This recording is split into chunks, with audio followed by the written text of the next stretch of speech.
L'enfant n'avait fait que voir ce qu'il ne fallait pas voir. Dès son retour à la maison, sa mère lui ordonna de mourir. En effet, au Japon, il existe une légende étrange. Il ne faut pas sortir quand il pleut, car c'est le jour où les renards célèbrent leur mariage. Et ils ne veulent surtout pas être vus par les humains. Mais à l'époque, l'enfant ne prêta guère attention à cette histoire. Profitant d'un instant d'inattention de sa mère, il s'enfonça seul dans la forêt, espérant attraper un oiseau dans son nid. À ses yeux, la noce des renards n'était qu'un conte pour enfants. Or, au moment même, un épais brouillard enveloppa la forêt, et des bruits étranges se firent entendre. Peu après, une procession de figures humanoïdes au visage de renards s'offrit à sa vue. Terrorisé, le garçon se cacha derrière un arbre. Il vit des lanternes de papier à la main des participants. La mariée portait un kimono blanc, et le marié arborait un foulard rouge sur la tête.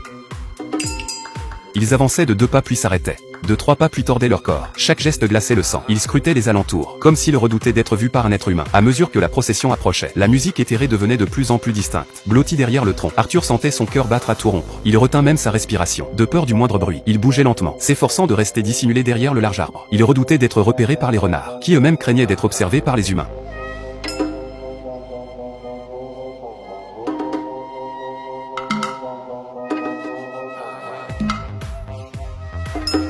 Au moment où la procession allait passer à côté de lui, ces créatures au museau de renard se tournèrent soudain vers le grand arbre, et se retrouvèrent face à face avec Arthur pétrifié. Il tourna les talons et s'enfuit, pensant que rentrer chez lui le mettrait en sécurité. Mais en arrivant, il trouva sa mère l'attendant déjà depuis un bon moment à la porte. Son regard n'était plus sévère comme avant. Il trahissait une certaine tristesse. Elle sortit un petit couteau et le tendit à Arthur, car au moment même où Arthur espionnait le mariage des renards, un messager des renards s'était déjà rendu chez lui pour se plaindre, laissant derrière lui ce couteau, puisque l'enfant avait profané leur union sacrée en la regardant. Il devait se suicider avec cette arme pour expier sa faute. Sinon, dans leur colère, les renards ferait sombrer l'île entière dans les abysses de l'océan. Cette nouvelle brisa complètement le garçon. Arthur implora son pardon désespéré. Mais face à la puissance divine des renards, sa mère resta inflexible. La vie de son fils devenait insignifiante. Elle referma violemment la porte. Arthur ne pouvait croire l'expression dans les yeux de sa mère. Il martela la porte de coups furieux, mais tout fut vain.